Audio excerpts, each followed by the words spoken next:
আসসালামু আলাইকুম। আজ তৈরি করে দেখাবো ঘরে থাকা সামান্য কিছু উপকরণ দিয়ে গ্রিল হাউস বা রেস্টুরেন্ট স্টাইলে গ্রিল চিকেন, তাও আবার গ্যাসের চুলায়। তার আগে চলুন দেখে নেই এই মুরগিটা কিভাবে প্রিপারেশন করি।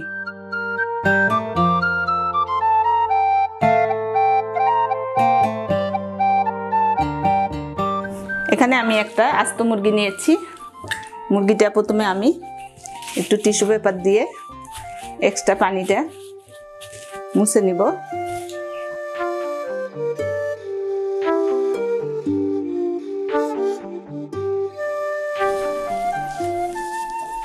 এখন আমি মুরগিটা আড়াআড়িভাবে একটু গাটা একটু চিড়ে নিব।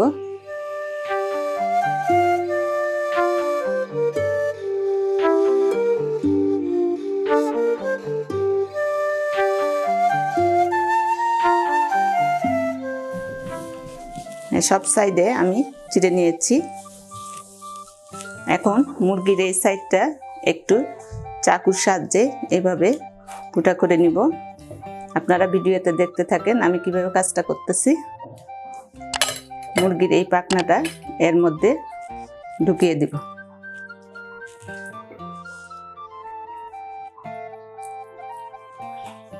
আমি কিভাবে এই কাজটা করলাম আপনারা ভিডিওটা দেখলেই বুঝতে পারবেন।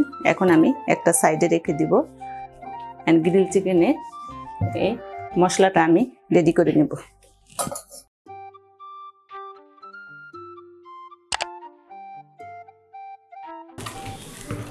তার জন্য এখানে আমি একটা মেজারমেন্ট বোল নিয়েছি।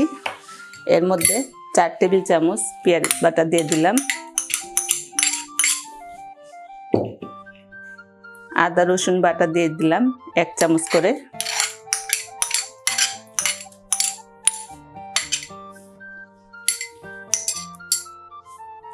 টক দই দিয়ে দিলাম 4 টেবিল চামচ। এটা আমার ঘরে তৈরি করা টক দই। লবণ দিয়ে দিলাম স্বাদ মতো। এখানে আমি গুঁড়া মশলা নিয়েছিলাম। মরিচের গুঁড়া 1 টেবিল চামচ, ধনিয়া গুঁড়া 1 টেবিল চামচ, জিরা গুঁড়া 1 টেবিল চামচ, গরম মশলার গুঁড়া 1/2 টেবিল চামচ। সবগুলো মশলা আমি দিয়ে দিলাম। এখানে আমি জর্দা কালার নিয়েছিলাম। আপনাদের না থাকলে আপনারা হলুদের গুঁড়াও দিতে পারেন। অরেঞ্জ চিলি নিয়েছিলাম 1 টেবিল চামচ, এটা দিয়ে দিলাম। এখানে আমি আচারের তেল সহ মশলাটা নিয়েছিলাম 2 টেবিল চামচ। 1 টেবিল চামচ আচারের তেল এবং 1 টেবিল চামচ আচারের মশলা। আমি এখানে জলপাইয়ের আচারটা ইউজ করেছি। আপনারা চাইলে আমের আচারও ব্যবহার করতে পারেন। সয়া সস দিয়ে দিলাম 1 টেবিল চামচ। টমেটো সস দিয়ে দিলাম 2 টেবিল চামচ। লেবুর রস নিয়েছিলাম, একটা লেবু চিপে রস করে নিয়েছিলাম, এটা দিয়ে দিলাম। আর এখানে ম্যারিনেশনের জন্য সরিষার তেল নিয়েছি 4 টেবিল চামচ, এটা দিয়ে দিলাম। আপনারাও সরিষার তেলটা নেওয়ারই চেষ্টা করবেন। এখন আমি সবগুলো উপকরণ ভালোভাবে মিশিয়ে নেব।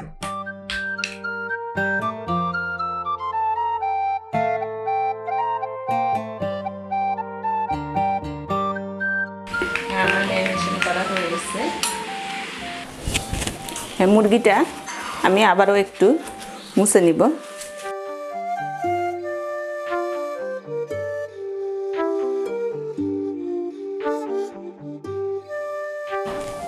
এখন আমি মশলা ম্যারিনেশনটা ঢেলে দেব।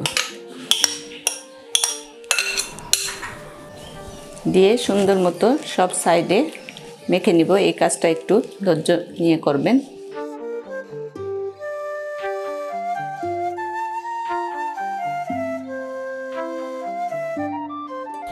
হ্যাঁ, আমার মশলাটা মাখানো হয়ে গেছে। এটা কমপক্ষে 6 ঘন্টার মতো রেখে দিতে হবে। যদি আপনাদের হাতে সময় না থাকে তাহলে 2 ঘন্টার মতো অবশ্যই রাখতে হবে। আমি একটা সাইডে রেখে দিব। ফিরে আসবো 6 ঘন্টা পর। ফিরে এলাম 6 ঘন্টা পর। দেখে নিব।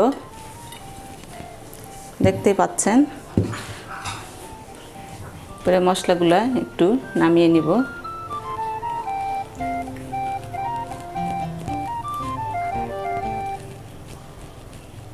এই মশলাটা আমরা ভাজার সময় আবার ব্যবহার করব। মুরগির পা দুটো একটু বেটে দিব।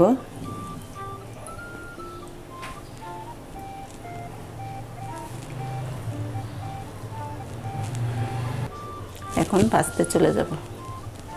হ্যাঁ, আমি চুলায় একটা প্যান বসিয়ে দিয়েছি চিকেনটা ভাজার জন্য। এখানে আমি 2 টেবিল চামচ সয়াবিন তেল এবং 2 টেবিল চামচ সরিষার তেল মিক্সড করে নিয়েছি। এটা আমি দিয়ে দিলাম। এখানে আমি চিকেনটা দিয়ে দিলাম।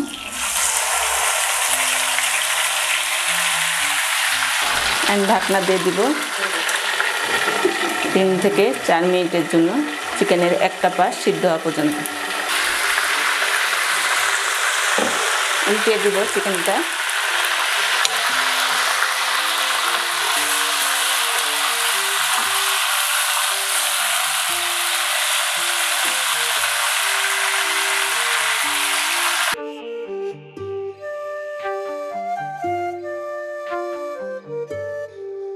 আবারও ঢেকে দিব 4 মিনিটের জন্য। ফিরে এলাম আবারও 4 মিনিট পর।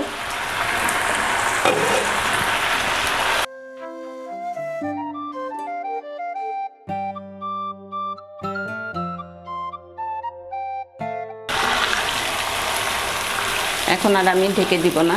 এখন আমি নেড়ে চেড়ে সুন্দরভাবে একটা কালার আসা পর্যন্ত অপেক্ষা করব।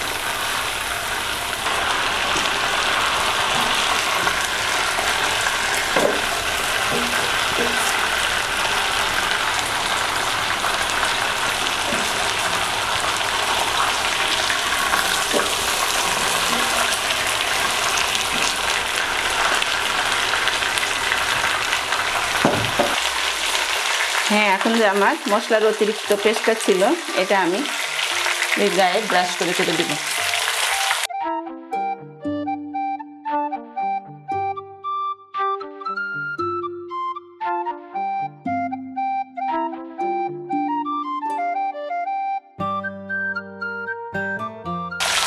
এই পর্যায়ে চুলার জালটা আমার মিডিয়ামে আছে।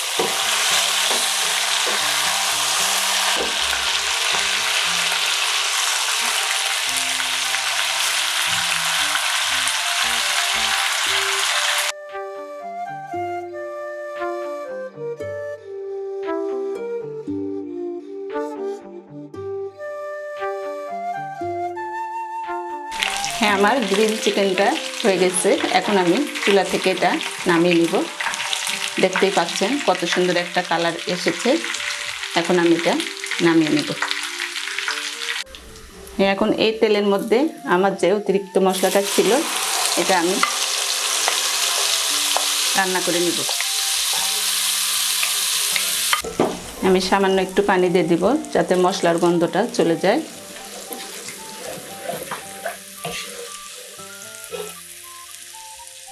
ঢেকে রাখবো তেলটা উপরে ছেড়ে দেওয়া পর্যন্ত।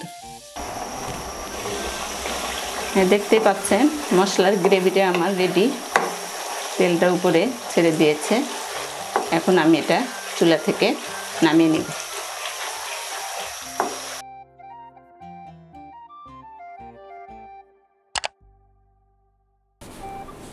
তৈরি হয়ে গেল গ্রিল হাউস বা রেস্টুরেন্ট স্টাইলে গ্রিল চিকেন। ঘরে থাকা সামান্য কিছু মশলা দিয়ে আজ আমি এই গ্রিল চিকেনটা আপনাদের তৈরি করে দেখালাম। বাসায় ট্রাই করবেন, আশা করি সবারই খুব ভালো লাগবে। যদি ভালো লাগে অবশ্যই আমার চ্যানেলটা সাবস্ক্রাইব করবেন। দেখা হবে পরবর্তী আবার কোনো রেসিপিতে। সেই পর্যন্ত আপনারা সবাই ভালো থাকবেন। আল্লাহ হাফেজ।